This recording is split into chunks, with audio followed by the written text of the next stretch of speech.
ॐ भूर्भुवः स्वः तत्सवितुर्वरेण्यं भर्गो देवस्य धीमहि धियो यो नः प्रचोदयात्।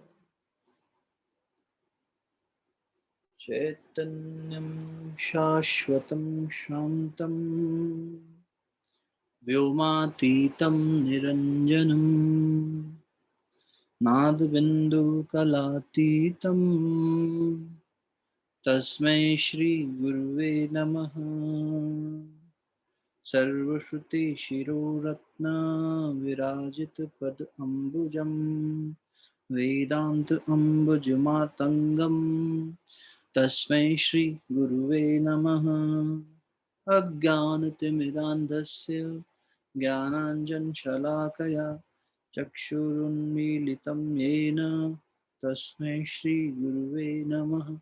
गुरुर्ब्रह्मा गुरुर्विष्णु गुरुरेव महेश्वरः गुरुसाक्षात् परब्रह्म तस्मै श्रीगुरुवे नमः।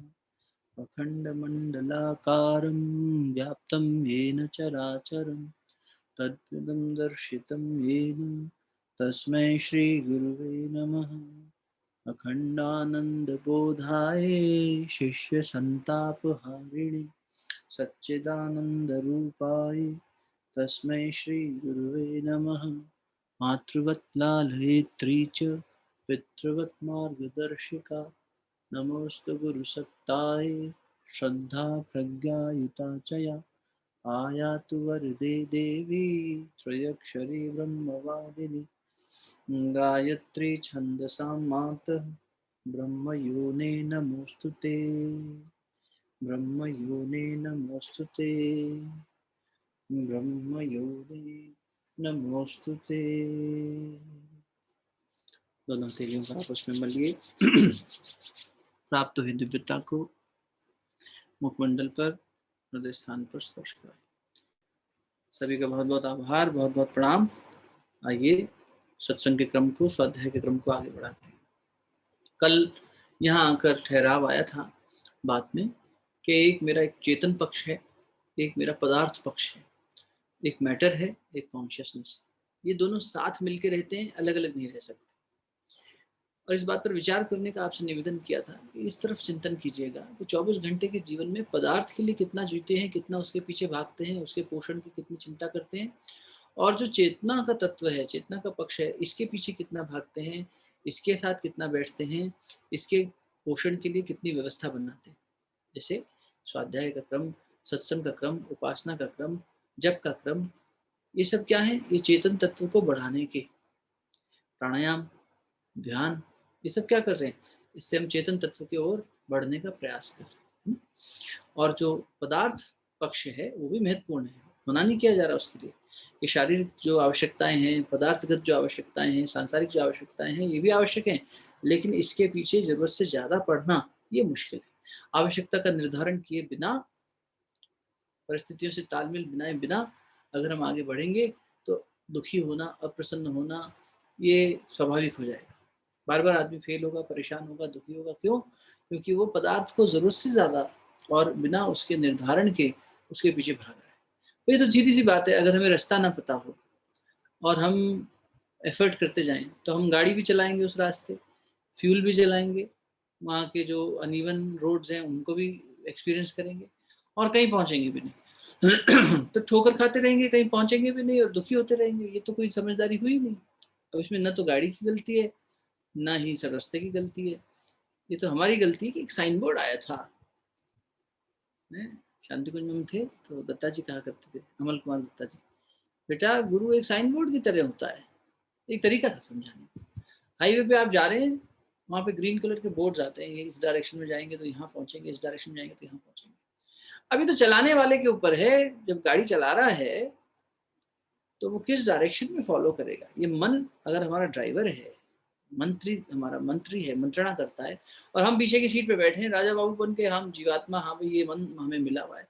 लेकिन ये मन ही अगर ठीक दिशा में नहीं चला और इसने साइन बोर्ड्स भी नहीं पकड़े, गुरु ने इशारा किया, इसने नहीं, अवहेलना कर दी, कोई और चला गया तो ठोकर खाएगा, फ्यूल भी चलाएगा, कहीं पहुंचेगा भी नहीं, हम भी दुखी, गाड़ी भी ठुकेगी, शरीर रूपी गाड़ी भी नुकसान में आ रही है, इंद्रियां भी कोई बहुत अच्छा काम नहीं कर रही, आदमी जो है जल्दी बीमार पड़ रहा है, नींद नहीं आ रही है, हार्ट की डिजीज हो रही है, कोलेस्ट्रॉल बढ़ रहा है, मोटापा बढ़ रहा है, थकान जल्दी हो रही है, शारीरिक क्षमता घट गई है, शरीर को भी हमने नुकसान में पहुंचा दिया, मन की वैसे ही गति बिगड़ी हुई है, उसी की वजह से ये सब हो रहा है। और जीवात्मा जो है, जो जो सबको कंट्रोल करना चाहिए था, जिसको जो मालिक है, वो दास बनी बैठी है। तो कहीं से तो बल बचा ही नहीं, शरीर बल, मनोबल, आत्मबल, प्राण बल सब खत्म या क्षीण हुआ बैठा है। अब ऐसे में ब्रह्म बल चाहिए होगा, और इसको जगाने के लिए क्या चाहिए, तो ब्रह्म बल चाहिए। जब ब्रह्म बल मिलेगा, यानी वो सोर्स जो है उससे जुड़ना पड़ेगा, उपासना करनी पड़ेगी, कोई शक्ति का उपार्जन करना पड़ेगा, टॉनिक पिलाना पड़ेगा इसको। वो टॉनिक को अध्यात्म कहते हैं। उस टॉनिक तक पहुंचने के लिए अधि प्लस आत्म अध्यात्म, उस टॉनिक को पीने के लिए, उस रस को पान करने के लिए विचार करना पड़ेगा। शुरुआत कहाँ से करेंगे, एक विचार से तो होगी। बैठना पड़ेगा अपने साथ और तय करना पड़ेगा कि विचार करो कि जाना किस रास्ते। अभी जस्ट आपसे जस्ट पहले एक बच्ची के साथ बैठे थे, 34 साल की बच्ची, रियल एस्टेट इंडस्ट्री में खुद को एस्टेब्लिश करना चाहती है, बहुत बढ़िया मेहनत कर रही है, हिना दाऊद। और वो जो है बम्बई जैसे शहर में अपने आप को स्थापित, लेकिन उसको वो एक है ना, एक मेल डोमिनेशन है और चीज़ें हैं, पारिवारिक समस्याएं हैं, बच्चों को मेल को ज़्यादा प्रायोरिटी, फीमेल को कम प्रायोरिटी, इस तरह का सोच है। अब ऐसे में उसको इस कॉकस को तोड़ना है, पर उसे ताकत नहीं मिल रही। वो बार बार she is succumbing herself to weakness कि भाई ठीक है अब कैसे करें। तो वो यही पूछ रही थी कैसे करूं, तो उसको भी नहीं कहा तुम विचार करो भैया, पहले तय करो कि तुम्हें क्यों करना है ये। Are you wanting to prove a point that being a girl you can do something, और whether you want to do it for the whole fraternity of women, कि भाई मैं नारी जाति के लिए कुछ करना चाहती हूँ कि नहीं, सबके सम्मान की रक्षा इस माध्यम से करूँ, या फिर आप जो है अपने परिवार में अपने आप को ये साबित करना चाह रही हो कि मैं लड़कों से कम नहीं हूँ। आप क्यों करना चाह रहे हो जो करना चाह रहे हो, है ना, ये करना क्यों चाह रहे हो, आप जब तय कर लोगे तो उससे ताकत मिलेगी। ये विचार कोई देखो भी साथ साथ कैसे मालूम, चलो मैंने कर दिया। तो जैसे ये तय करना पड़ेगा ना, तो दिस इज अ थॉट, वही विचार ही आपका मिशन, आपका विजन बन जाता है आपको आगे बढ़ाने का। गुरुदेव ने नाम दिया युग निर्माण मिशन। अरे क्या मिशन है, अपना सुधार संसार की सबसे बड़ी सेवा है, हम सुधरेंगे युग सुधरेगा, स्टेटमेंट्स दे दिए। अच्छा ये देखते रहोगे बेटा, अपना सुधार सबसे बड़ी सेवा है। क्या मिशन है कि धरती पर स्वर्ग का अवतरण करेंगे, कैसे, मनुष्य में देवत्व का उदय करके। स्टेटमेंट दे दिया, ये मिशन स्टेटमेंट है हमारा कि मनुष्य में देवत्व का उदय करेंगे और धरती पे स्वर्ग खींच के लाएंगे। स्वर्ग क्या है, जहाँ हर चीज हार्मनी में हो। तो एक विचार है ना, आपके जीवन का एक उद्देश्य होना चाहिए, एक मिशन, एक विजन होना चाहिए, क्यों, पर्पस। तो कल क्या बात आई, विचार किस चीज का करें, तो इस बात का विचार करेंगे, मैं क्या हूँ का विचार करेंगे, मेरा जीवन का उद्देश्य क्या है इस बात का विचार करेंगे। मैं इस जीवन में इवन अगर सांसारिक दृष्टि से हम लोग बढ़ना चाहते हैं तो हम लोग कितने वो बनाते हैं 5 years प्लान, क्वेश्चंस पूछे जाते हैं इंटरव्यू में, where do you see 5 years down the line, 3 years down the line. हम लोग तय करते हैं अपना आंसर कि ये आंसर देंगे, या आने वाले दिनों में क्या क्या करना है वास्तव में कोई तय करता है। तो जब संसार में अपनी प्रतिभागिता के लिए और अपनी प्रोग्रेस के लिए कुछ एक खाका बनाया है, तो ये भी तय करना होगा, ये भी तय करना होगा। आज जहाँ खड़े हैं पीछे मुड़ के देखना होगा, कहाँ खड़े थे इससे पहले, वहीं के वहीं खड़े हैं, साहब उल्टा और नीचे आ गए, अरे फिसड्डी हो गए। क्या मतलब हुआ, दाखिला तो मिल गया अच्छे स्कूल में, लेकिन वहाँ कोई पढ़ाई नहीं करी। अब हमारी वो एरियर्स बोलते हैं ना, बैक लगता जा रहा है, हर सेमेस्टर में पुराने एग्जाम भी बाकी हैं, नए भी जुड़ते चले जा रहे हैं। तो ये तो बोझ हो गया हमारे ऊपर। जो यात्रा शानदार हो सकती थी, जहाँ पे कुछ सीखा जा सकता था, जहाँ पे कुछ हुनर पैदा किया जा सकता था, वो बोझ बन गई क्योंकि हमने लगन नहीं लगाई। जब लगना था लगन का, तब लग भक्ति न होए, कबीरदास जी कहते हैं। नाता तोड़े हरि भजे, भगत कहावे सोए। तो सब नाते तोड़ के हरि को भजे, मतलब ऊपर वाले के साथ जुड़े। वो ऊपर वाला कौन, चलो ऊपर वाले से हमें नहीं जुड़ना, हमें कोई मतलब नहीं कोई संसार वाले से। अच्छा भैया तो अपने वाले से जुड़ जाओ, भीतर वाले से। ये जो कल रैशनली डिस्कस किया, तुम नहीं मानते किसी को मत मानो, लेकिन ये रैशनैलिटी तो कह रही है, ये बुद्धि तो कह रही है कि हाँ भाई सीधा सीधा कॉमन सेंस के हिसाब से अप्लाई हो रहा है कि there is a conscious element which need some, at least some importance, which is actually the governing force. शरीर उसके बिना चल ही नहीं सकता। इसमें कौन किस पर आश्रित है, यूं तो दोनों ही है, लेकिन फिर भी इसका रोल ज्यादा इंपॉर्टेंट है। तो ये शक्ति जो है, चेतना जो है, इसको हम उपार्जित करते रहें। अध्यात्म शक्ति का मतलब यही हुआ, अधि आत्म, अपने निकट जाना। वो विज्ञान जो आपको अपने निकट ले जाता है वो अध्यात्म है, स्पिरिचुअलिटी। तो अपने साथ बैठने के लिए फिर विचार के आधार पर ही तो जाओगे कि नहीं? एक विचार ही तो करोगे और फिर उस दिशा में जाओगे। उस विचार के साथ भावना जुड़ी हुई है। विचार भावना एक दूसरे के पोषक हैं, इसलिए साथ साथ चलेंगे। तो आप उसको लेके चलोगे तभी। अगर विचार ही नहीं किया उस दिशा में, जब तक रत्नाकर डाकू ने उस दिशा में विचार नहीं किया था, तब तक उन्हें तो डाका डालना ठीक लगता था। अब देखो ये मनुष्य जीवन की संभावनाएं कितनी अच्छी हैं, इसलिए इसको अलभ्य कहा है। बड़े भाग मानुष तन पावा, क्यों कहते हैं बार बार कि मनुष्य जीवन अलभ्य है? इससे ज्यादा सुंदर सुअवसर नहीं हो सकता। ये परमात्मा की कृपा हो गई कि कहीं कीट पतंगे की तरह चल रहे होते, कोई आके मार जाता, कहीं जानवर के चल रहे होते, कोई पत्थर मार देता, कोई उठा के कुछ कर देता। आप इंसान बन के पैदा हुए, यही परमात्मा की हमारी सबसे बड़ी कृपा हो गई। अब ये जो है मनुष्य बनकर आना, इसका पर्पस तो फुलफिल करें। Why have I arrived? तो ये जो अलभ्य अवसर मिला है, इसमें यही संभावना है। तो रत्नाकर को जब तक ये बोध नहीं हुआ, ये प्रश्न नहीं उठा, बोध तो चलो बहुत बात के शब्द हो गया, ये प्रश्न उनके जीवन में किसने उठाया? हम सब जानते हैं, नारद मुनि आए। जब कोई ऋषि आता है, कोई गुरु आता है, कोई मुनि आता है, ये यही करता है। ये आपके अंदर के अप दीपक भव, भगवान बुद्ध कहते हैं अपने दीपक खुद बनो, आपके अंदर के दीपक को जला देता है। फिर आप अपने प्रज्वलित होकर चलने लगते हो। तो वहां पर रत्नाकर डाकू को जब ये प्रश्न पूछे उन्होंने वेरीफाई कर लिया अपने परिवार से, पता लग गया कि भैया यहाँ तो कोई साथ नहीं है। वो कौन सा गाना था? कसमें वादे प्यार वफा सब बातें हैं बातों का प्यार। फिर सुख में तेरे साथ चलेंगे, दुख में ये मुंह मोड़ेंगे। तो पत्नी ने मुंह मोड़ लिया, पिता ने मुंह मोड़ लिया, यहाँ तक कि संतान ने भी मुंह मोड़ लिया। आदमी सोचता है संतान तो मेरे साथ रहेगी अंतिम समय में। कोई नहीं आता जी, कोई नहीं आता, कोई भी नहीं आता। ये वो है ना, वो गा रहे थे अपन उस दिन कबीरदास जी को कि मृत्यु के बाद उसी शव के साथ पति पत्नी का तो संबंध एकदम साथ एकदम ही गहरा है ना, शारीरिक दृष्टि से भी। तब तो शरीर रख लेते, वो पति अपनी पत्नी का या पत्नी अपने पति का शव उठा के ले जाओ, ऐसा कह देती है, ले जाओ सामने से। या ले जा रहे होते तो रोकती नहीं है, या रोकता नहीं है, क्योंकि उसे पता है इसका क्या करेंगे, देह है। तो जो दैहिक संबंध में भी जो बहुत गहरे हों, वो भी साथ नहीं चलते, वो भी साथ नहीं रुकते। नहीं हो सकता, संभव ही नहीं है। प्रकृति ने ऐसा व्यवस्था ही नहीं बनाई है, कोई चाहे तो भी नहीं कर सकता। तो फिर सोचना चाहिए, एक पल का ठहराव लेना चाहिए, पॉज लेना चाहिए, सोचना चाहिए कहाँ जा रहा है जीवन, किस दिशा में जा रहा है। और आप कभी भी ये तय कर लीजिए और मान लीजिए अब तो कि आप कभी भी सबके मन की नहीं कर सकते, और आपको करनी भी नहीं चाहिए। अपने मन की भी नहीं करनी चाहिए हमेशा, और औरों के मन की पूरी करते करते भी त्याग के नाम पे नहीं करते रहना चाहिए। त्याग का मतलब ये नहीं होता कि आप किसी के नाम, किसी के मन की पूर्ति करने के लिए कुछ भी करते चले। जो नीति है, जो सही है, उसके लिए प्राण न्यौछावर कर दो। लेकिन जो नहीं है सही, उसके लिए खपना, मरना, गलना, ये कहीं का त्याग नहीं होता। बहुत सारे लोग त्याग को गलत समझ लेते हैं, सोचते हैं हमने बहुत त्याग किया है। ये आपके अपने कॉम्प्रोमाइजेस थे, आपके अपने एडजस्टमेंट्स थे, और उस जीवात्मा के साथ आपने इसलिए किए क्योंकि आपका भी कोई फायदा था। जब हमारा फायदा था तो हमने भी किया। यही होता है ना, जब हमारा फायदा इनसे निकल रहा है तो भैया हम इनको छोड़ के जा ही नहीं सकते, हम कहाँ जाएंगे?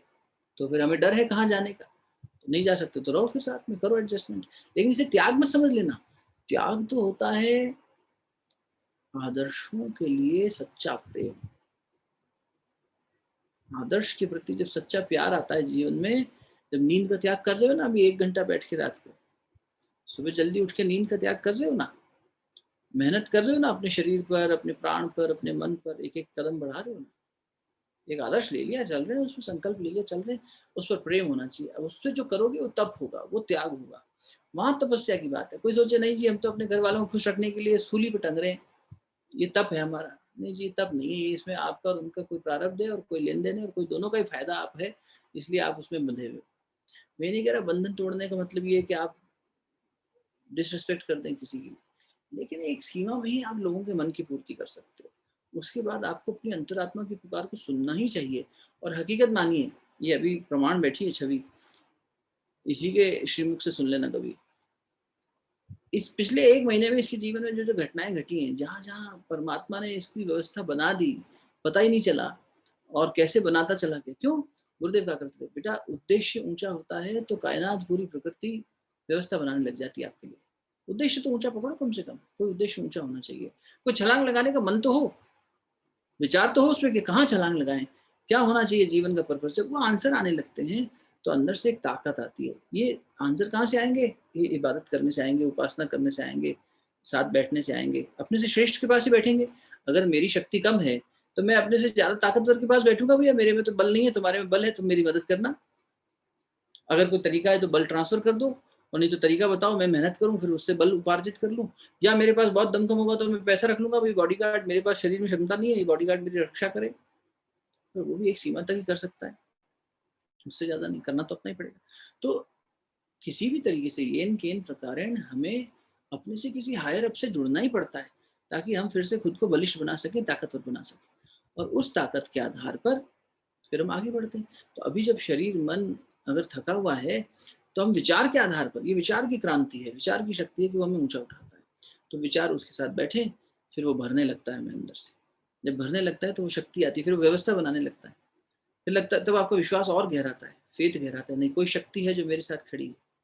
गुरुदेव सीना ठोक के कहते थे, बेटा भगवान हमारा बॉडीगार्ड बन के चलता है, भगवान हमारा ड्राइवर बन के चलता है, सारथी बन के, भगवान हमारा साथी बन के हमारे साथ बैठता है, हमारा सलाहकार बन के हमें समझाता है।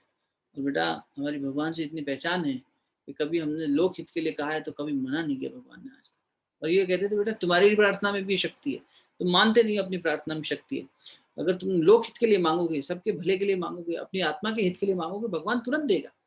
लेकिन तुम इंद्रिय इसके लिए मांगोगे, लालच के लिए, और समाज में मेरी वाहवाही बढ़ जाए, मेरे फॉलोअर्स बढ़ जाए, या मेरा पैसा बढ़ जाए, नाम पद प्रतिष्ठा बढ़ जाए, तो बेटा ये तो बहुत घटिया चीज मांग ली तुमने।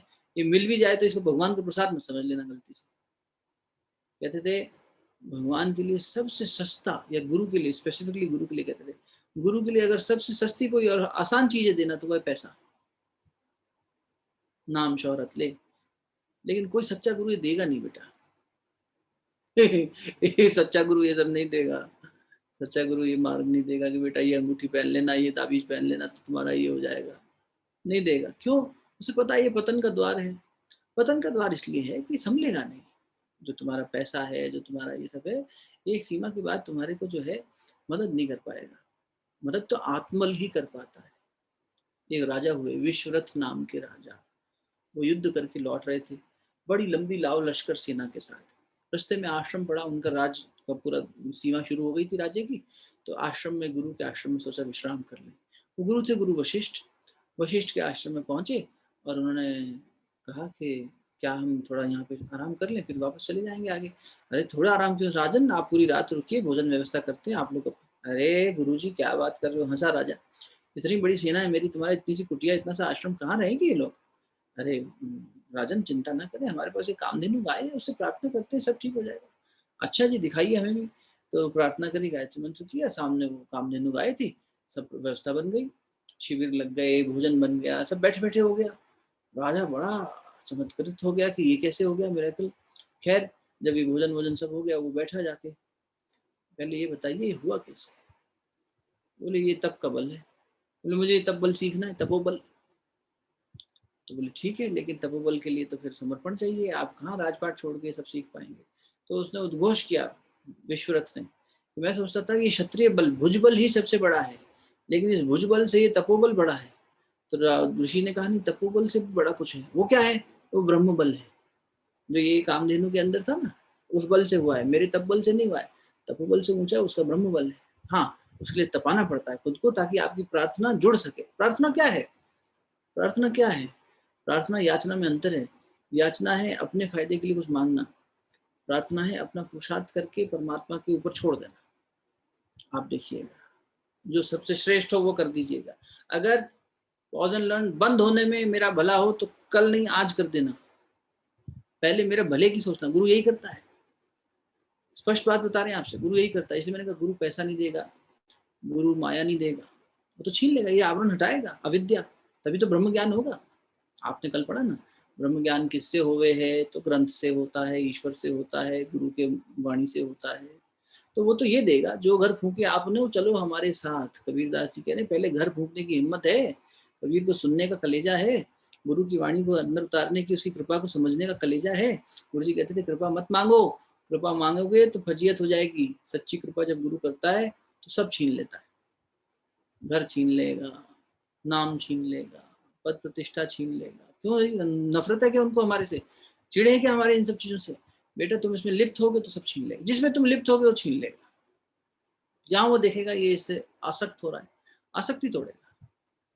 आप किसी व्यक्ति से जुड़ के उसकी वाह करने लग जाओगे, अरे इनके बिना तो हम चिंतन ही नहीं कर सकते, उसके चरित्र से, उसकी बात से, उसकी किसी घटना से आपको इतना तोड़ देगा कि आप उसका मुंह नहीं देखना चाहोगे।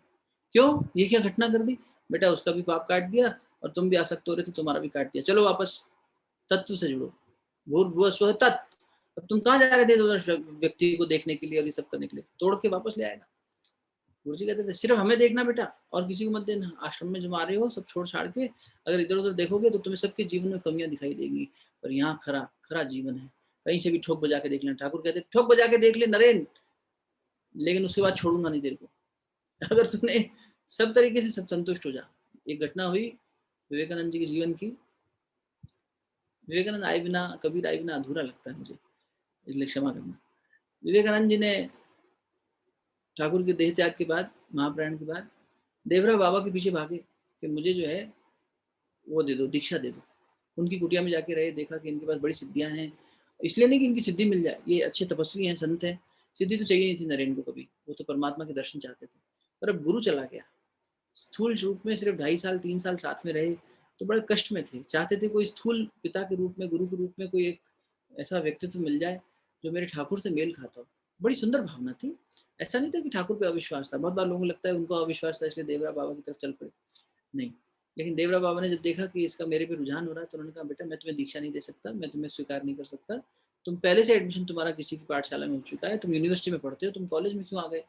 यूनिवर्सिटी के स्टूडेंट हो, मैं छोटा सा कॉलेज हूँ, मुझे तुम मत, वहीं तुम्हारा स्कूल है, वहीं जाओ।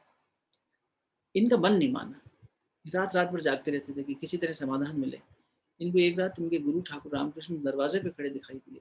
नरेन लिखते हैं मुझे 21 दिन तक मेरे गुरु की छवि वहीं खड़ी दिखाई देती थी, रोज रात को आ जाते थे मेरे सर पे, ये तू क्या कर रहा है, क्या कर रहा है, तेरे को विश्वास नहीं हो रहा कि मैं हूँ तेरे साथ, क्यों इधर उधर जा रहा है, परेशान हो रहा है? वो विश्वास दिलाया 21 दिन तक आके, ये गुरु है, सब छीन लेता है, सब हटा देता है। बहन ने सुसाइड कर लिया विवेकानंद की, विवेकानंद के छोटे भाई पढ़ाई नहीं कर पाए, विवेकानंद की माँ के पास पैसा नहीं था चूल्हा जलाने का, पिताजी का देहांत हो गया, इतना कर्जा छोड़ के चले गए, इतना बड़ा केस चला चाचा जी और चाची जी के साथ, उनका जो केस चला कई सालों तक चला, कितनी बार पेशी देने जाना पड़ता था रिप्रेजेंटेटिव बन के। लेकिन जब सन्यास धर्म धारण किया तो अब किसके पिता, किसके पुत्र, किसकी माँ, किसकी बहन, किसका भाई, किसके चाचा, किसका मकान? ठाकुर ने कह दिया तू मेरा काम कर, इसकी व्यवस्था हम देख लें। क्या शानदार व्यवस्था करी ठाकुर ने कि खेतरी के राजा उनको माता जी को 100 रुपये पर मंथ, 100 रुपये उस जमाने में 1890s की बात हो रही है, उस जमाने का 100 रुपये हर महीने भेजा करते थे कि पूरे घर का देख रेख हो। और उनकी माँ कभी उसे अपने व्यक्तिगत इस्तेमाल में नहीं लाती थी, परिवार के अंदर आश्रम ही बन गया था। फिर भुवनेश्वरी देवी कोई साधारण महिला रही होगी क्या जिसने नरेन को गर्भ में पाला? और वहां पर वो फिर सबको दान देती थी, सबको साथ बिठाती थी। एक नरेन मेरा देश के लिए गया तो बाकी सब भी देश के लिए कुछ करें, ऐसी भावना जगाती थी। बाद में तो सिस्टर निवेदिता ने आके पढ़ाई करी, उनके साथ बैठ के पढ़ा उनके जीवन को। कौन वो धन्य देवी थी? यही नरेन थे जो विदेश में जाके प्रोस्टिट्यूट्स को देखा तो रोए कि ये महिला का, नारी का ये अपमान हो रहा है। और उन प्रोस्टिट्यूट्स ने चिट्ठी लिखी थी नरेन की माँ को, भुवनेश्वरी देवी। कोई आया जो हमारे लिए रोया, यहाँ लोग आते हैं हमें भोग की दृष्टि से देखने। एक योगी आया था, तुमने उसे कोख में जन्म रखा 9 महीने, हम तुम्हें प्रणाम करते हैं। ये चिट्ठियां आई वहां से भुवनेश्वरी देवी को। तो महान नारी रही होंगी जिन्होंने गदाधर यानी रामकृष्ण को गर्भ में रखा।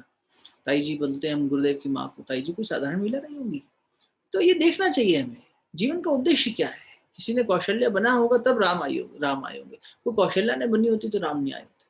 परमात्मा को उतारने के लिए माधवाचार्य ने इनको गौरांग महाप्रभु को, चैतन्य महाप्रभु को उतारने के लिए आके तप किया। परमात्मा तुम आओ, हम तप करेंगे, हम माहौल बनाएंगे तुम्हारे आने के लिए। ये इसीलिए गुरुदेव कहते थे ऋषि भगवान से बड़ा होता है। क्यों? कि ऋषि जब तक आके तप नहीं करता तब तक भगवान उतरेगा ही नहीं। भगवान को उतारने के लिए एक माहौल बनाना पड़ेगा, एक वातावरण का निर्माण करना पड़ेगा, तब ना वो आएगी शक्ति। गर्भ में अच्छी दिव्य संतान को लाने के लिए गर्भ का शोधन करना पड़ेगा। मन में अच्छे विचार लाने के लिए मन का शोधन करना पड़ेगा, बुद्धि को ठीक रास्ते पर चलाने के लिए उसका परिमार्जन करना पड़ेगा, आत्मा को श्रेष्ठ मार्ग पर आगे बढ़ाने के लिए उसके ऊपर का आवरण हटाना पड़ेगा। कहाँ से हटेगा, बल कहाँ से मिलेगा? तो विश्वरथ ने कहा ये बल, तपोबल मुझे भी जानना है। ठीक है, एडमिशन ले लीजिए आप भी गुरुकुल में। अरे हम तो राजा हैं।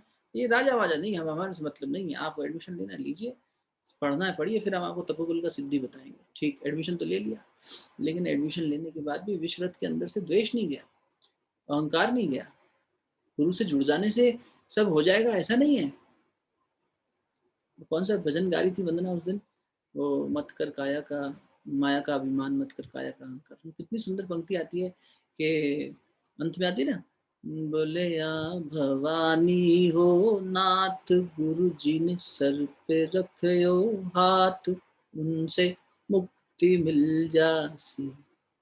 ये मुक्ति की बात हो रही है, विचार संतोषी। मुक्ति किससे मिलेगी? बोले गुरु सर पे हाथ रख दे तो, गुरु की कृपा हो जाए तो। लेकिन गुरु की कृपा जब होती है तो बहुत फजीयत होती है साहब।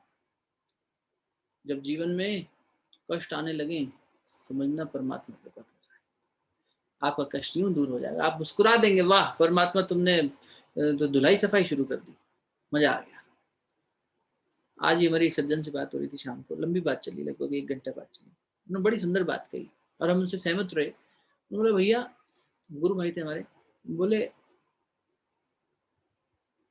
जहाँ एक और कोरोना में लोग बर्बाद हुए हैं, हमें लगता है हम आबाद हो गए। गुरुजी ने हमारा सब हटा दिया, नौकरी छिन गई, ये हो गया वो हो गया, अब हम गंगा किनारे आके बैठे हैं, इतना सुकून है जीवन में, और बिल्कुल एक पैसे की शिकायत नहीं है कि हमारे साथ ऐसा क्यों है। ये है भक्ति, कृपा देख पा रहा है वो कृपा को देख पा रहा है, ये कृपा हो रही है मेरे पे। वो कष्ट में नहीं चिल्ला रहा, कह रहे गुरु जी क्या कर दिया, भगवान जी क्या कर दिया।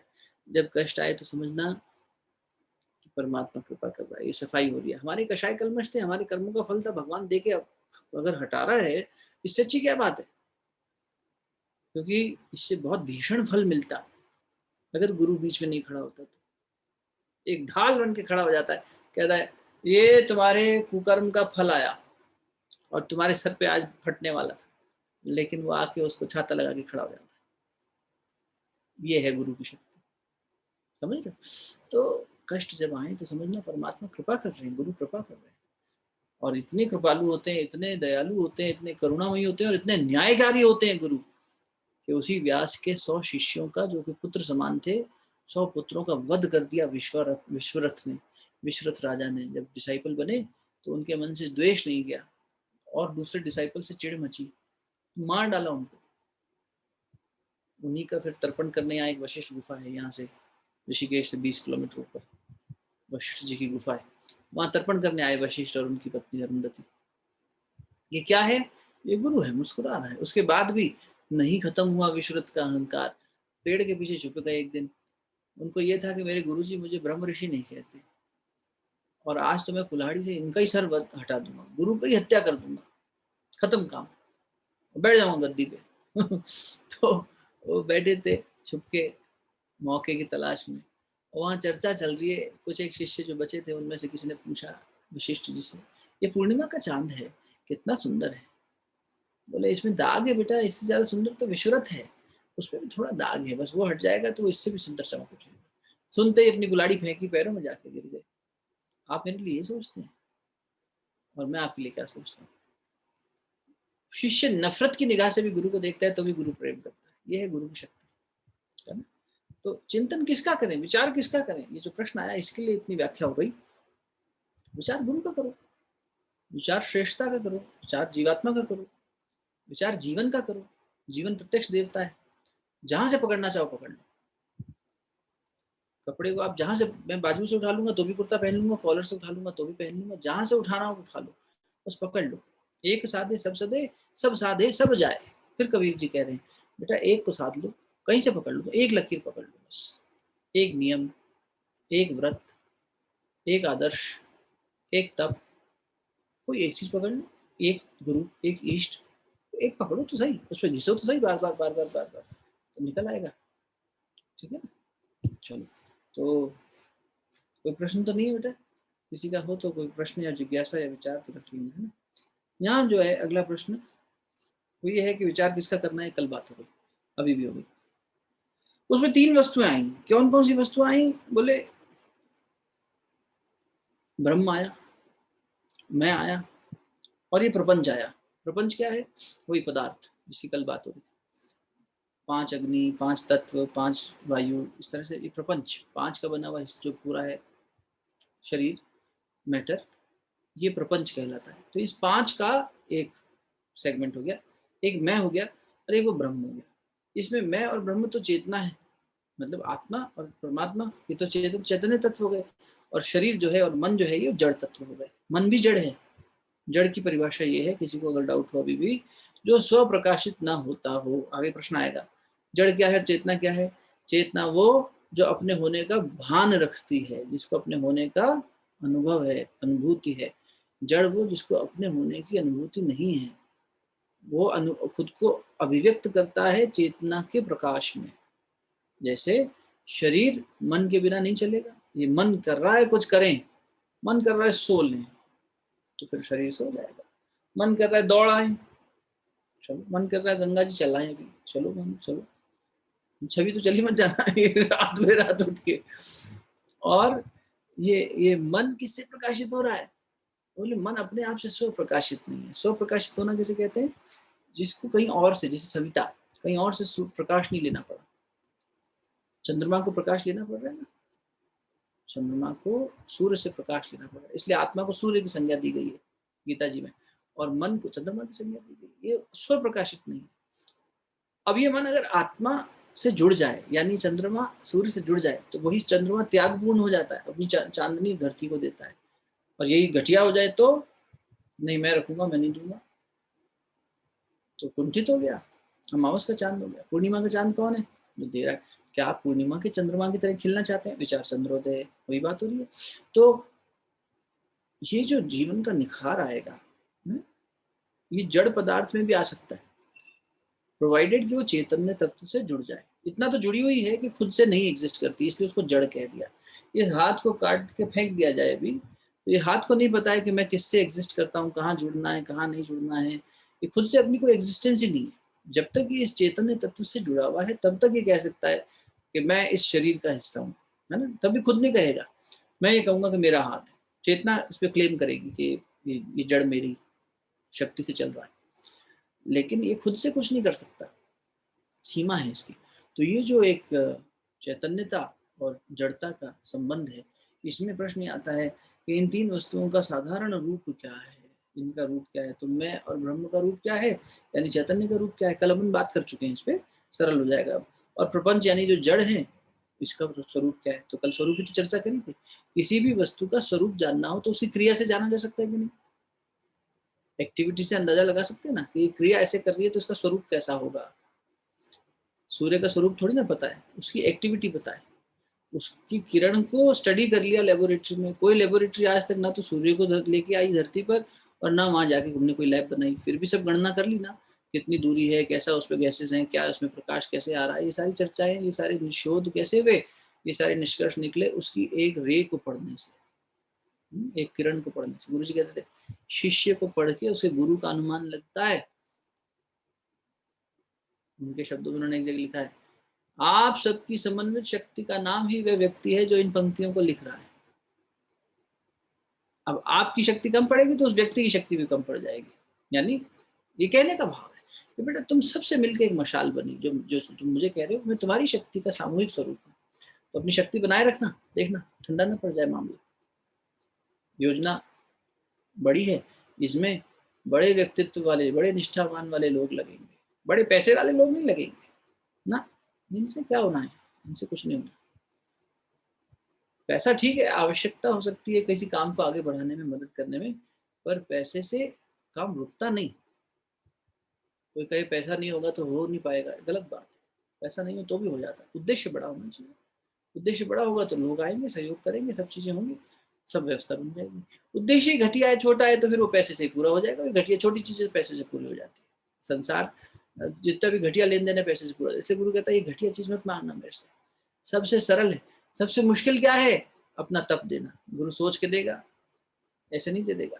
नचिकेता के बारे में आपसे निवेदन किया था ना, नचिकेता तो अचकचा नहीं रहा है लेकिन यम अचकचा रहे हैं, नहीं इसको नहीं दूंगा। जब पूरी परीक्षा ले ली तब दे दिया, तब ले ले सर। अर्जुन सत्पात्र है इसलिए गीता सुन रहा है, ये तो नहीं मिलेगा। युधिष्ठिर धर्मराज की संतान हो तो भी नहीं मिलेगा। नहीं साहब, कुंती बहुत प्यारी है, द्रौपदी को तो कृष्णा का टाइटल दिया है, कृष्ण की कृष्णा, तो भी नहीं सुनाई, अर्जुन को सुनाई। ये यहाँ फेवरिज्म थोड़ी है, पात्रता की बात है। ये थोड़ी है कि हमारा सगा संबंधी है इसको दे दो, इससे हमें ज्यादा प्यार है इसको दे दो, इसको नहीं। ठीक है ना। तो ये चैतन्य तत्व क्या है? जो ज्ञान रूप है। अगला प्रश्न है, चेतना क्या है, चैतन्य क्या है? जो ज्ञान रूप है, जिसको अपने होने का भास है। और जो जड़ क्या है? जड़ जिसको अपने जाने, जिसको अपने होने का नहीं ज्ञान है, वो जड़ हो गया। ठीक। ऊपर कहे तीन वस्तुओं के विचार का किस रीति से उपयोग होवे है? ऊपर कही हुई तीन वस्तुएं, यानी ये मैं, ब्रह्म और जो जड़, ये तीन चीजें होंगी ना, दो चैतन्य और एक जड़। इसका ऊपर कहे तीन वस्तुओं के विचार का किस रीति से उपयोग होता है? तो इसका विचार करने से क्या उपयोग होगा? तो उन्होंने कहा एक ही आंसर, तत्वमसि। इस पर भी अपन चर्चा कर चुके हैं विस्तार में, इसलिए समझ में आ जाएगा। तत्त्वम असि, तत् मैंने वह, त्वम मैंने तू, और है असि तुम वही हो। तत्त्वम असि, सब कुछ वो तत्व ही है, कुछ है ही नहीं उसके अलावा। तो वो दैट सुप्रीम लाइट और कॉन्शियसनेस, उस चैतन्य। तो इसका विचार करने का उपयोग क्या है? क्यों विचार करें? प्रश्न ये है, हम ये क्यों विचार करें कि ये जड़ है शरीर, ये चेतना है, और ये दोनों कैसे काम करते हैं? तो बोले इसका विचार करने से तुम वहां पहुंचोगे और तुम्हें बोध बनेगा। कौन सा? वही श्वेत केतु वाली, याज्ञवल्क्य वाली कहानी। श्वेत केतु बार बार कह रहे हैं, सोहम शिवोहम सच्चिदानंदोहम अयम आत्मा ब्रह्म तत्वमसि। तो तत्वमसि उपनिषदों का सार है, तत्वमसि। तुम यहाँ वहां तक पहुंचे। अगर सोहम पे भी खड़े हो तो बहुत अच्छी स्थिति है, अच्छे रास्ते पे चल दिए। अगर इससे आगे प्रगति कर ले गए तो फिर 5 कदम में प्रगति हो जाएगी, पर पहले सोहम से तो शुरू करना ही पड़ेगा। तुम लोग, आप हम लोग शुरू करें सोहम साधना भी ना। ये बड़ी सरल साधना है। सुबह के क्रम में आप जब बैठते हैं तो थोड़ा सा ध्यान कर सकते हैं, या फिर दिन में कभी भी करना चाहें। सोहम, सिर्फ अपनी सांसों पर ध्यान देना है, सांस खुद ही आवाज निकालेगी और आपको मेंटली वो देखना है, सो हम। You don't have to utter it. आप बस सांस को जब फॉलो करेंगे तो मानसिक रूप से जब करिए, सो हम, सो हम, सो। हंस शब्द आता है ना, हम सो, हम सो, हम सो, वो इसी से बना है हंस शब्द। परम हंस, हंस मैंने जो क्षीर नीर अलग कर सके। दूध और पानी मिला दो तो वो अलग कर सके, ये दूध है ये पानी। ये अलंकारिक वर्णन है समझाने का। तो ऐसी मेधा परिमार्जित होकर, पहले तो बुद्धि से मेधा बने, बुद्धिमान, फिर उसको बोलते हैं मेधावी छात्र है, फिर उसका कुशाग्र है, उससे और ऊपर बोले, उससे ऊपर ये प्रज्ञावान हो गया, स्थित हो गया प्रज्ञा में। अभी प्रज्ञावान हुआ है, अब स्थित भी हो गया। स्थित हो गया मतलब इसे हिला नहीं सकता, इंद्रिय सुख इसको भगाएगा नहीं, इसकी जीभ लपलपाएगी नहीं, इसके कान आंखें इधर उधर भटकेंगी नहीं। अभी हम आप बात कर रहे हैं, कितना भटकाव होगा आपकी तरफ, बहुत होगा, लेकिन एक निष्ठ हो जाएगा जब स्थित प्रज्ञ हो गए। तो पीछे कहीं आवाज हो रही होगी, कोई बात कर रहा होगा, कभी प्यास लग रही होगी, कभी उठ रहे होगे, कभी बैठ रहे होगे, जो कुछ भी चल रहा होगा, डिस्टर्बेंस है ना। पलक झपक के इधर उधर जा रही है ना बार बार, आँख कान कई बार छोड़ रहा है ना, बीच में बात क्या छूट रही है। तो ये क्या हो रहा है? एकाग्रता जब आ जाएगी, उससे ऊपर की स्थिति स्थित प्रज्ञ है। अब उससे भी ऊपर एक स्थिति है, प्रज्ञावान से ऊपर रितंबरा। ये तो प्रज्ञा रितंबरा की जो स्थिति है, प्रज्ञा का और परिमार्जित स्वरूप रितंबरा होगा। वहां पहुंच गए जब तो कहना ही क्या है ना? तो जो चेतना है और जो जड़ है, इसे क्यों पढ़ें, क्यों सोचें इसके बारे में? चल रहा है जैसा चलने दो। तो भैया फिर तो दुख हो रहा है, दुख से निवृत्ति नहीं हो रही। पहला कारण तो यही है कि हमें मोक्ष इससे चाहिए, मुक्ति चाहिए दुखों से, और सुख चाहिए शाश्वत वाला। ये नकली वाला दुख से भी मुक्ति चाहिए, सुख से भी मुक्ति चाहिए। नकली वाला सुख जो है वो कभी आता है कभी चला जाता है, ये वाला नहीं, असली वाला सुख होता है वो सुख चाहिए, और ये दुख से छुटकारा चाहिए। ये स्थिति लाना, इसी को मोक्ष कह रहे हैं, और वो लाने के लिए ही इसका विचार किया जा रहा है। ठीक है ना, इसका विचार क्यों करें। फिर उसके बाद में मेरे ख्याल समापन की तरफ ही चलेगा ये। इस विचार का अधिकारी कौन है और वह क्या करे? कौन है इसका अधिकारी? सोचो, ऐसे विचार का अधिकारी कौन होगा? अब सोचो, पात्रता की बात हो रही थी, क्या लगता है कौन अधिकारी होगा? निश्चित रूप से सत्पात्र ही होगा। किसको कहेंगे सत्पात्र? इस विचार का अधिकारी कौन है? Who is entitled to have this thought? प्रश्न आएगा तो इसका यूं भी सोच सकते हो, am I entitled to have this thought? You are, because you are here, that means you are. क्या आंसर होगा सोचो? इस विचार का अधिकारी कौन हो सकता है? कोई प्रयास करो।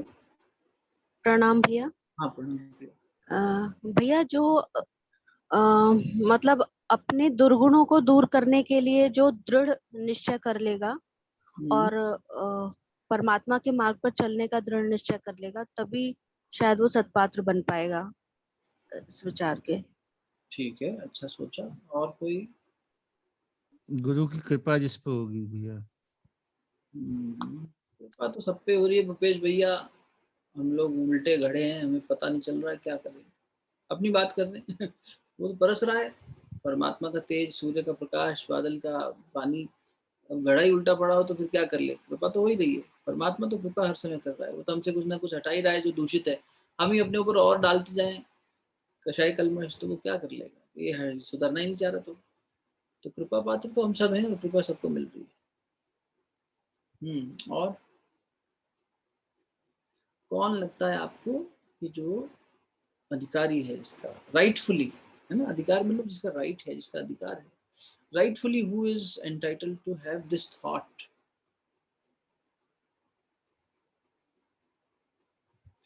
कल एक मैसेज मैंने आज जवाब दिया, परसों का आया हुआ था। हाँ बोल चुके। अच्छा, गलती से हो गया। परसों एक मैसेज आया। हाँ भैया, जो अपने आप में एक परिवर्तन चाहता है और सदमार्ग पे बढ़ना चाहता है, वो होगा उत्तराधिकारी। ठीक बात है, अच्छी बात है, अच्छी बात है। इसके लिए शब्द आता है जिज्ञासु, है ना, जिसमें जिज्ञासा है। ये जिज्ञासा है जो अभी भूपेश भैया कह रहे हैं कि जो अपने अंदर सुधार लाना चाहता है, जो अपने अंदर के दोष दुर्गुण दूर करना चाहता है, एक चाहत तो पैदा हो। परसों एक बहन का मैसेज आया था, मैंने आज जवाब दिया। उसने लिखा कागज पे और उसकी फोटो खींच के भेजी। बोले भैया, परिवार में यदि कोई सदस्य इस दिशा में सोचना ही ना चाहता हो तो ये सब हम कर रहे हैं, हमारे पे भी रोक टोक लगाता हो तो इसका परिवार के दूसरे सदस्यों पे, यानी विशेष रूप से बच्चों पर भी बुरा असर पड़ता हो तो, उनका आचरण, उनका आदर्श, उनका व्यवहार सब कुछ ऐसा गड़बड़ाया हुआ हो तो वो लोग नहीं है अधिकारी। ये तो अधिकारी उसको मिलेगा जिसके अंदर ये जिज्ञासा पैदा होगी, जो चाहत पैदा होगी कम से कम। इसको जिज्ञासु कहते हैं, मुमुक्षु कहते हैं, जो मोक्ष पाने का इच्छा रखता हो, जिसे पैसा पाने की इच्छा है, जिसे रोज अपना दुख दर्द ही पकड़े रहना है, जिसे रोज वही उठा पटक से गुजरना है और अपने पद प्रतिष्ठा नाम अहंकार की पूर्ति में लगे रहना है, वो व्यक्ति तो इस दिशा में सोचना ही नहीं चाहेगा, उल्टा आपको भी पीछे खींचेगा। क्या कर रहे हो, कहाँ फंस गए इस सब में, बंद करो तमाशा, रोज बैठ जाते हो। वो तो विरोध करेगा। उस विरोध में हमारे जिज्ञासुपन की या हमारे मुमुक्षुत्व की परीक्षा हो जाएगी। परमात्मा परीक्षा ले रहा है, इसलिए उसने कहा कहाँ से परीक्षा लें, तो ये घर वालों से ही परीक्षा दिलवा दी। अब हम या तो उससे उनके आगे हार मान लें, या हम ये कोशिश करते रहें कि नहीं, ये किसी भी येन केन प्रकार हमें ये करना ही करना, तो फिर हम उसको पूरा निष्ठा से पालन करेंगे। तो जो सच्ची निष्ठा रखता है, जिसमें जिज्ञासा है, वो इसका अधिकारी है। इस विचार का भी वही अधिकारी होगा, जिज्ञासु के। क्या विचार करना है कि मैं ही ब्रह्म हूँ, और ब्रह्म क्या है, मैं क्या हूँ, जड़ क्या है, चेतन क्या है, और मैं ही ब्रह्म। ये विचार करने का अधिकारी कौन है? तो जिज्ञासा करेगा, उसको ये अधिकार नहीं। ठीक है ना?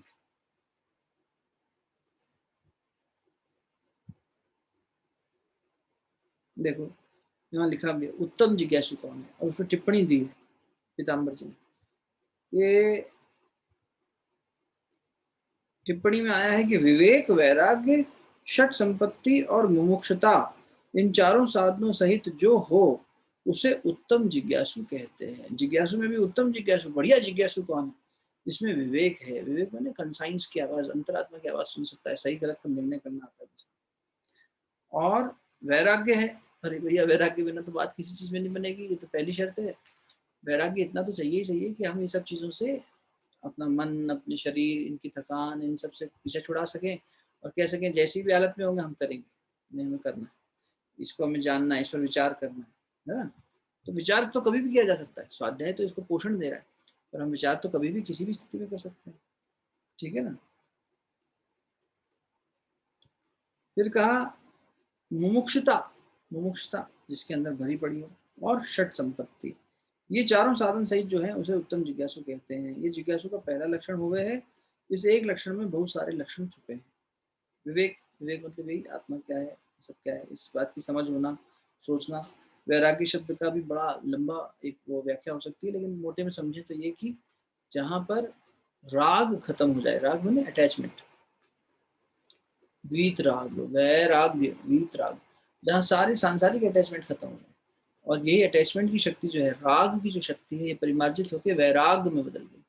वैराग, वीतराग, भीतर का राग। राग का मतलब धुन भी होती है ना। राग, राग शब्द का मतलब होता है किस धुन में हो। तो ये बाहर के संसार की जो धुन में था, वहां से इसने खुद को हटा लिया, अभी परमात्मा की धुन में आ गया जी, ठीक है, हो गया मामला, वैरागी हो गया, ठीक। और षट संपत्ति, तो अब इसमें क्या आ जाता है, देखो इसमें सम, दम, श्रद्धा, तितिक्षा, समाधान और उपरामता, ये 5-6 चीजें आ जाएंगी। जो उपराम हो गया, उपराम होना मतलब satiated, feeling of satiation, I am done. जैसे कि खाते खाते खाते थक जाते हैं, खूब खा लेते हैं, भाई बहुत खा हो गया, अब और नहीं खा पाएंगे, अब और नहीं पी पाएंगे। ये क्या हो गया, शादी में होता है ना, दूल्हे उनको ऐसा सब लोग खिलाते हैं, जा जाके आओ जी जीजा जी, लड़की की सब सहेलियां जाएंगी, हम भी खिलाएंगे स्टेज पे है, और वो बैठे बैठे बैठे बैठे सेटिएटेड हो जाएंगे, भैया और नहीं खाना है। कंवर साहब, उपराम हमने देखे अपने घर में ऐसे बहुत, इसलिए याद आ गए। उपराम माने जो सेटिएटेड हो गया। उससे अलावा समाधान, जिसके जीवन में समाधान है, संत तुकाराम जी कहते हैं समाधान में जो विवेक का ही एक और शब्द है समाधान। विवेक को ही एक दूसरे तरीके से समाधान भी कह सकते हैं, जो सम की स्थिति में। गीता जी में भगवान कृष्ण कह रहे हैं अर्जुन समता में आ जा, तो जिसमें समता आ गई, समाधान आ गया, उपरामता आ गई। तितिक्षा, जो आप अपने शरीर की कर रहे हैं अभी, शायद भक्ति ने पूछा था ना एक बार, क्या ये आवश्यक है, क्या करना, ये आवश्यक है, शरीर से राग छूटेगा इससे। तितिक्षा, बार बार बच्चों की तरफ मन भागता है, बार बार पैसे की तरफ मन भागता है, बार बार संसार की तरफ भागता है, बार बार भोजन की तरफ भागता है, शरीर की तरफ भागता है। इस शरीर से है ना सब कुछ, क्योंकि मूल में क्या है, ये अन्नमय कोश की वजह से सब कुछ चल रहा है संसार। तो इस शरीर से जुड़ी हुई सब चीजों से अगर थोड़ा सा तो ढीला करना हो वहां से आसक्ति को, तो शरीर से तितिक्षा करनी पड़ेगी, ठीक।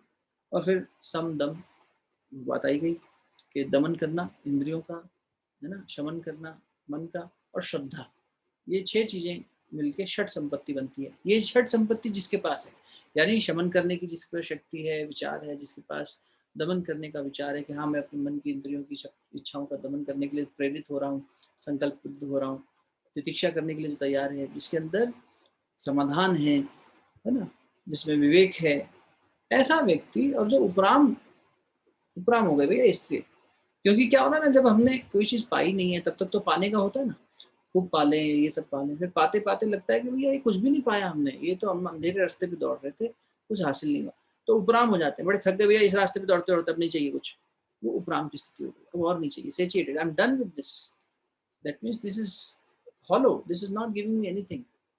अब कुछ सार गर्भित होना चाहिए जीवन में, तो जिसके जीवन में वो उपरामता आ गई, उसको वो संपत्ति हो गई एक तरह से, चलो भैया इस रास्ते चल लो। अब क्या होता है, जीवन मुक्त आत्माएं जो आती ना, गुरु नानक देव जी को नहीं भटकना पड़ा इतना, क्योंकि उन्हें हमेशा याद रहा। राम को नहीं भटकना पड़ा, राम हमेशा याद रहे, तो बचपन से मर्यादा में जिए। जब आत्मा को, जीवात्मा को अपने वास्तविकता का बोध बना रहता है, तो वही परमात्मा हो जाती है। जिससे बोध छूट गया थोड़े समय के लिए, फिर उसने प्राप्त कर लिया बोधत्व, तो वो बुद्ध हो गए, वो भी परमात्मा स्वरूप हो गए, महावीर हो गए। जो नहीं कर पाए वो जीवात्मा हमारे जैसे भटक रहे हैं, बोध करने की कोशिश कर रहे हैं, बोध हुआ नहीं है ना। अपरोक्ष ज्ञान, दृढ़ अपरोक्ष ज्ञान, ब्रह्म ज्ञान अभी हुआ नहीं है, अभी बस अनुमान है। यहाँ सत्यम शिवम सुंदरम सच्चिदानंद ब्लिसफुल आनंदमय को शब्द है हमारे लिए, अनुभूति के स्तर पे उतरे नहीं है और गहराई में अभी तक बैठे नहीं। तो जब बैठ जाएंगे तो परमात्मा स्वरूप हो जाएंगे। लेकिन उसके लिए शर्त क्या है, ये होनी चाहिए, षट संपत्ति होनी चाहिए, और व्यक्ति के अंदर जिज्ञासु, उत्तम जिज्ञासु की सारे लक्षण होने चाहिए। ठीक है, तो वो अधिकारी हो जाएगा इसका। समय हो गया होगा, 11 बज गए हैं। अब उसके बाद में फिर कल लेंगे, क्योंकि प्रक्रियाओं की बात आएगी थोड़ी सी कि क्या क्या प्रक्रियाएं होनी चाहिए, कि वो क्या करे, इस विचार का अधिकारी कौन है और वह क्या करे।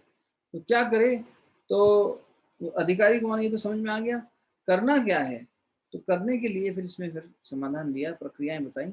तो उन प्रक्रियाओं में आएगा उपोद्घात करे, प्रपंच का आरोप और अपवाद करे, देह तीन का मैं दृष्टा हूँ, मैं पंचकोशातीत हूँ, तीन अवस्था का मैं साक्षी हूँ, प्रपंच का मिथ्यापना, आत्मा का विशेषण, सच्चिदानंद विशेष वर्णन और अवाच्य सिद्धांत वर्णन और सामान्य चैतन्य और विश्व चैतन्य, ऐसे करके 16 है पूरा। ये प्रक्रियाओं के नाम है।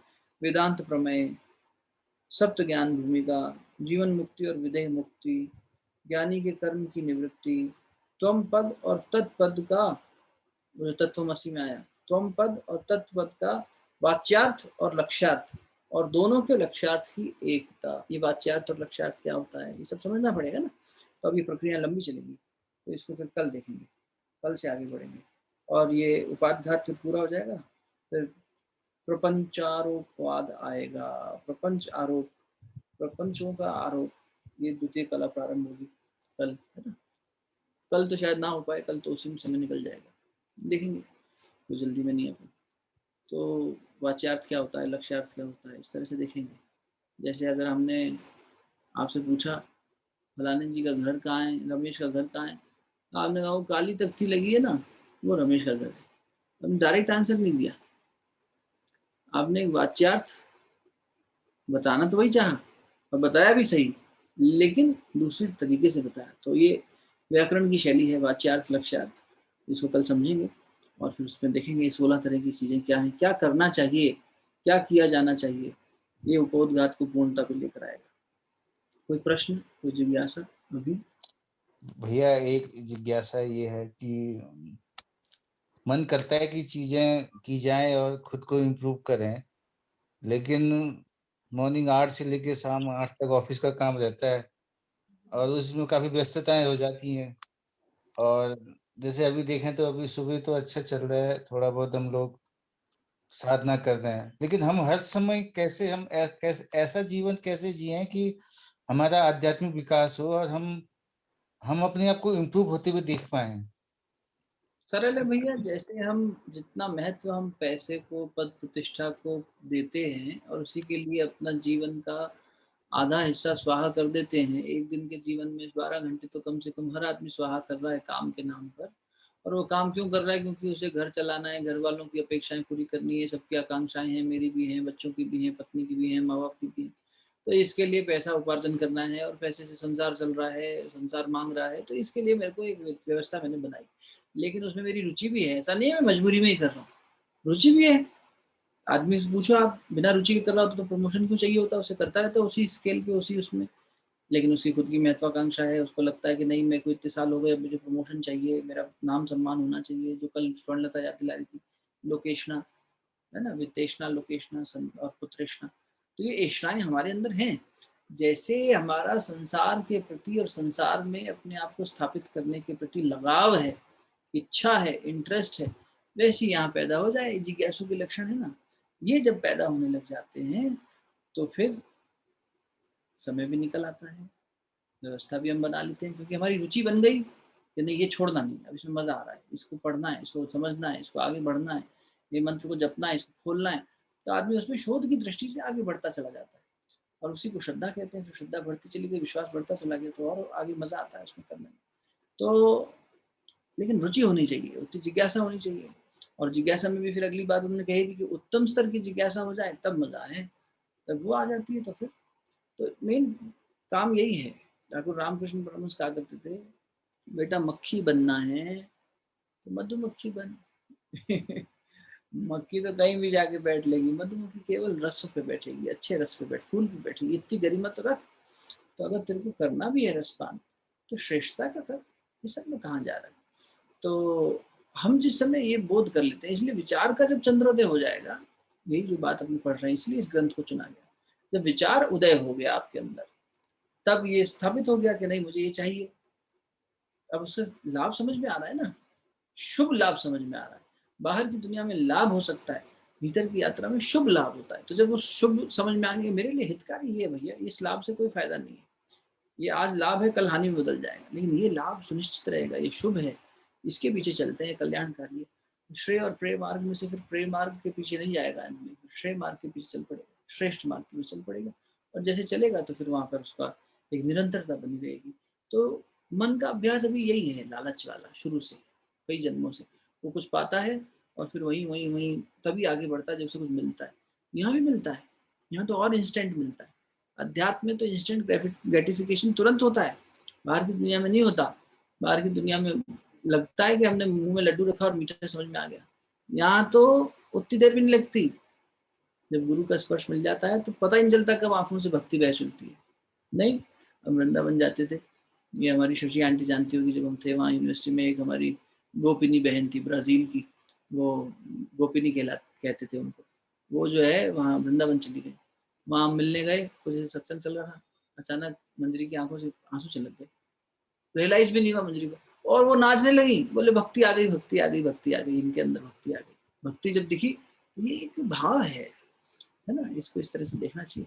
ये जितना ज्यादा उस विचार में, अब वो विचार में रमी हुई है ना, तो वो हर जगह वही देख रही है कि यहाँ देखो परमात्मा का स्वरूप कहाँ कहाँ कहाँ कहाँ सब मिल गया। तो बस उसी से होता है। इसलिए मांझते रहो खुद को, मांझते रहो, मांझते रहो। वो अकेले नहीं हो पाएगा, वहाँ अकेले चुकेंगे तो कोई याद दिलाएगा। इसलिए समूह शक्ति की बात है। तो ये व्यवस्था बनाए रखिए आपने अपने जीवन में कि आप अच्छे लोगों के साथ जुड़े हैं, आप अपना स्वाध्याय सत्संग कर रहे हैं। ये व्यवस्था को बनाए, सीमित दायरे में सही, लेकिन बनाए रखिए। थोड़ा थोड़ा थोड़ा थोड़ा थोड़ा थोड़ा नियमितता होती चली जाएगी, आप देखेंगे वो निरंतर नियमितता ही आपको मदद कर देगी। वहीं से फिर बड़े संकल्प आ जाएंगे, व्यवस्था बन जाएगी, सब ठीक हो जाएगा।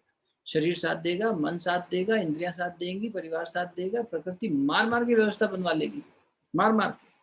गुरुदेव ने कहा है बेटा, फिर जब एक बार परीक्षा हो गई हमारी जिज्ञासुपन की कि हाँ इनमें है जिज्ञासा, ये अधिकारी है, ये अधिकारी है, तो फिर अधिकारी के लिए सारी व्यवस्था बनेगी। सारे लोग जो उसके अधिकार क्षेत्र में आ जाएंगे, सारा दफ्तर उसके अधिकार क्षेत्र में आ जाएगा, सारा घर अधिकार क्षेत्र में। ये अधिकारी है, परमात्मा कहेगा ये मेरा अधिकारी है, मेरे चैतन्य स्वरूप को जानने का। सब लोग सहयोग करो। उन्हें भी नहीं पता लगेगा, वो सहयोग करने लग जाएंगे, हार मान लेंगे, कहेंगे छोड़ो यार, इनको सुबह उठ के करना है जो करने दो, रात को बैठ के करना है जो करना है, चलता है, फिर व्यवस्था बन जाएगी। ठीक है ना। लेकिन इसमें वही है कि अपना निरंतर छोटा संकल्प ही लो भले, लेकिन जरूर छोटा छोटा लेके बढ़ाते संकल्प, व्रतशीलता। और बात कर लेंगे कल, अगर समाधान में लगता है कि भी आवश्यक है तो। समय काफी हो गया, ठीक है। धन्यवाद भैया। ओम देव शांति अंतरिक्षं शांति पृथ्वी शांतिरापः शांतिरौषधयः शांति वनस्पतयः शांतिर्विश्वे देवाः शांतिर्ब्रह्म शांतिः सर्वं शांतिः शांतिरेव शांतिः सामा शांतिरेधि। ओम शांतिः शांतिः शांतिः सर्वारिष्टसु शांतिर्भवतु। दोनों तेलियों का आपस में मिलिए, प्राप्त दिव्यता को कुंडल पर अपने हृदय स्थान पर स्पर्श करें। बहुत बहुत आभार, बहुत बहुत धन्यवाद। कल मिलते हैं।